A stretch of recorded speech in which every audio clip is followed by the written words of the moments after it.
ওরে আমরা হইলাম দয়াল নবীর প্রেম বাগানের ফুল, আমরা হইলাম দয়াল নবীর প্রেম বাগানের ফুল। দরুদ শরীফ পড়ে যারা আশিকে রাসূল, বলেন দরুদ শরীফ পড়ে যারা। জোরে ভালো লাগে না? জবান খুলে দেন। আরে আমরা হইলাম দয়াল নবীর প্রেম বাগানের ফুল, আমরা হইলাম দয়াল নবীর প্রেম বাগানের ফুল। দরুদ শরীফ পড়ে যারা আশিকে রাসূল, বলেন দরুদ শরীফ পড়ে যারা। জোরে বলেন ঠিক না ঠিক? আমাদের কারো হায়াত 50 বছর, 60 বছর, 70 বছর পার হয়ে গেছে। এই 50 বছর, 60 বছর, 70 বছরের জিন্দেগি শেষ হয়ে গেছে আমাদের।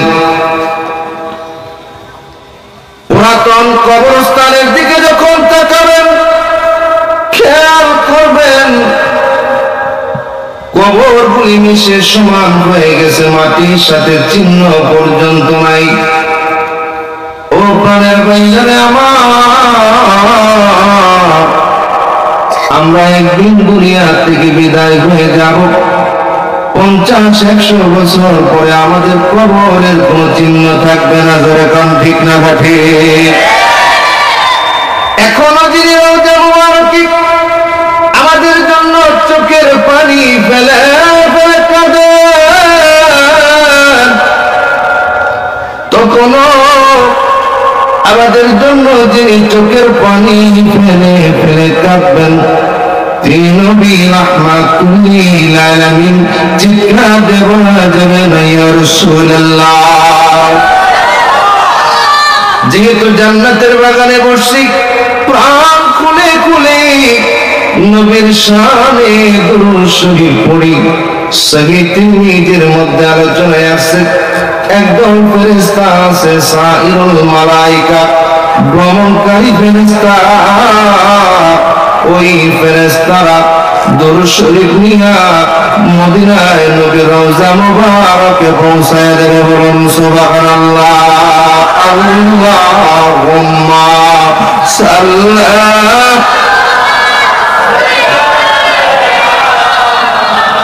مولانا محمد وعلى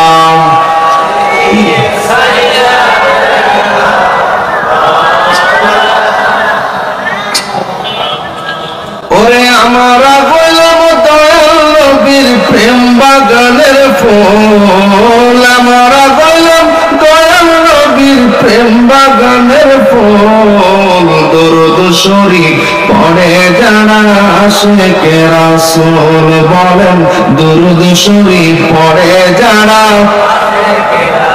জোরে ভালো লাগে না?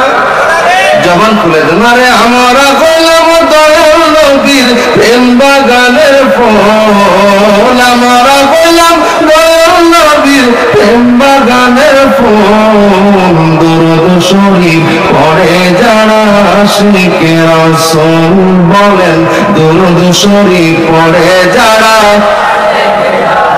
জোরে বলেন ঠিক না ঠিক? আমার প্রাণের ভাইরা, মুসনাদ আহমদের মধ্যে চমৎকার একটা হাদিসে কারিমা আছে। আমার প্রাণের ভাইরা, হযরত উবাই ইবনে কাব রাদিয়াল্লাহু তাআলা আনহু বর্ণনা করেন, আমি নবীর কদম মুবারকে আসলাম, কদম মুবারকে বসলাম, বললাম ইয়া রাসূলুল্লাহ, ইয়া হাবিবাল্লাহ, আমার বাবা মা আপনার কদমে কুরবান হোক।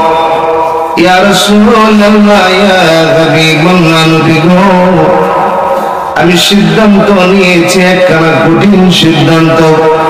কি সিদ্ধান্ত আপনি নিলেন উবাই ইবনে কাব? ইয়া রাসূলুল্লাহ, ইয়া হাবিবাল্লাহ, নবী গো,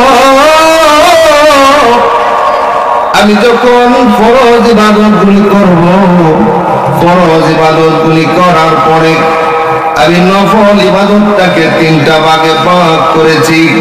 এক নাম্বার আমি নবীর শানে দুরূদ শরীফ পড়ব, দুই নাম্বার কোরআনুল কারীম থেকে তেলাওয়াত করব, তিন নাম্বার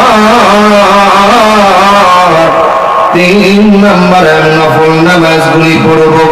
তবে আমি নবীর দুরূদ শরীফগুলো প্রাণ খুলে খুলে পড়ব।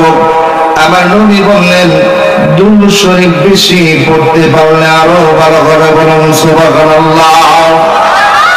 আওয়াজ করে বলুন আল্লাহু আকবার। আমার নবী বললেন আরো পড়তে পারলে আরো ভালো হবে। আমার নবীর পবিত্র জবান থেকে বের হলো আরো পড়তে পারলে আরো ভালো হবে। উবাই ইবনে কাব বলেন ইয়া রাসূলুল্লাহ, আমি সিদ্ধান্ত নিলাম নফল ইবাদতের দুভাগ আপনি নবীর দুরূদ শরীফ পড়ে পড়ে পড়ে পড়ে কাটাবো, বলুন সুবহানাল্লাহ। আমার নবী বললেন উবাই ইবনে কাব আরো পড়তে পারলে আরো ভালো হবে, আরো যদি পড়তে পারো আরো ভালো হবে। উবাই ইবনে কাব কিছুক্ষণ চুপ থেকে বললেন ইয়া রাসূলুল্লাহ,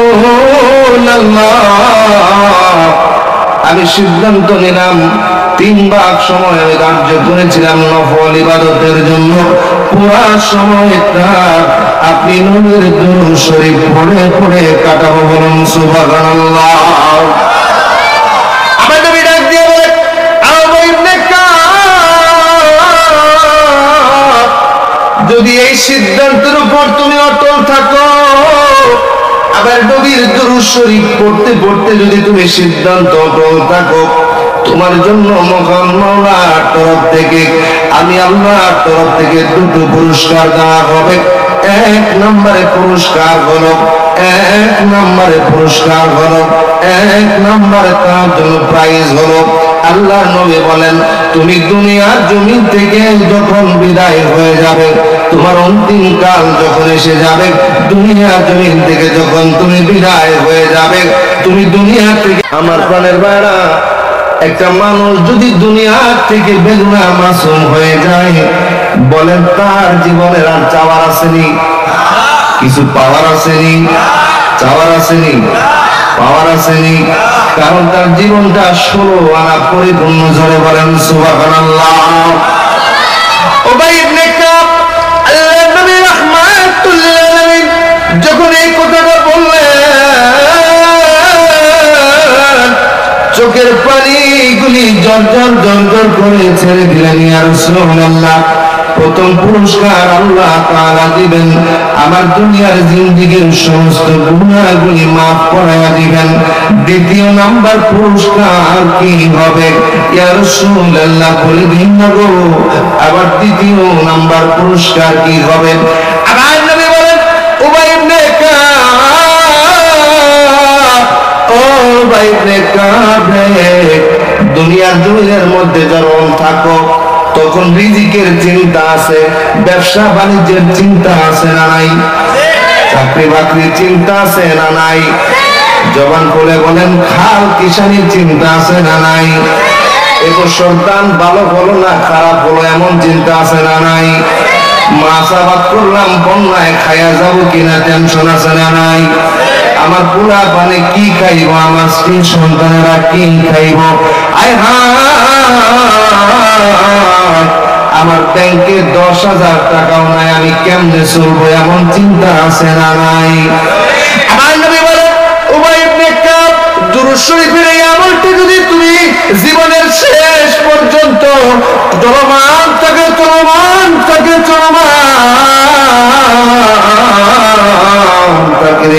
তুমি শুনে রাখো, তুমি জেনে রাখো, ও উবাই ইবনে কাব, দুনিয়ার জমিনের মধ্যে রিজিকের তোমার কোনো টেনশন থাকবে না, তোমার পেরেশানি থাকবে না, বালা মুসিবত থাকবে না।